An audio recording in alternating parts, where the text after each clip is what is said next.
আপনার পরিবার, আপনার সমাজ, আপনার আত্মীয়স্বজন, বন্ধু-বান্ধব সবাই বলছে যে, "তোমার বংশমর্যাদা যত ভালো, তুমি তত শ্রেষ্ঠ। যত বেশি টাকা, তত সফলতা, তত শ্রেষ্ঠত্ব।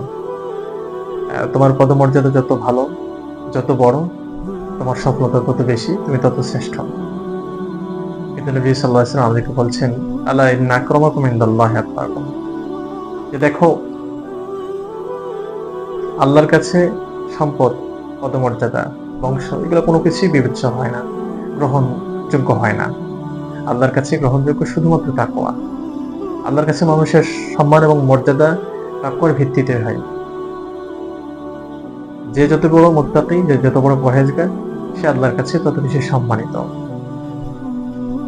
দেখুন, মানুষ আমাকে আপনাকে যে বিষয়ে অনুপ্রাণিত করছে, উদ্বুদ্ধ করছে, মানুষ যেটা আমাদেরকে অর্জন করতে বলছে, সেটা পরিপূর্ণ আমার নিয়ন্ত্রণের ভিতরে নাই। আমি অর্জন করতেও পারি, নাও করতে পারি।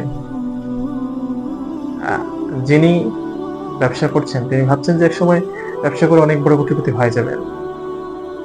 কিন্তু এটা হতেও পারে, নাও হতে পারে।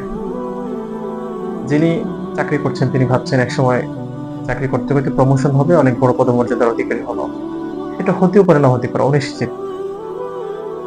যিনি অন্য কাজ করছেন, যারা রাজনীতি করে, তারা ভাবে যে আমি একসময় বড় লিডার হব। সেটা হতেও পারে, নাও হতে পারে।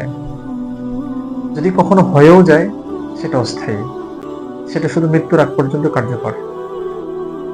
কিন্তু নবীজি সাল্লাল্লাহু আলাইহি ওয়াসাল্লাম আমাদেরকে এমন গুণ অর্জন করার কথা বলছেন, যেটা আমাদেরকে চূড়ান্ত সফলতা এনে দিবে এবং যেটা আমাদের নিয়ন্ত্রণের ভিতরেই অনেকটা। আপনি চাইলেই নিজেকে পরিবর্তন করে নিতে পারি। তাকওয়া অর্জন করে আল্লাহর কাছে মর্যাদাবান হয়ে যেতে পারি।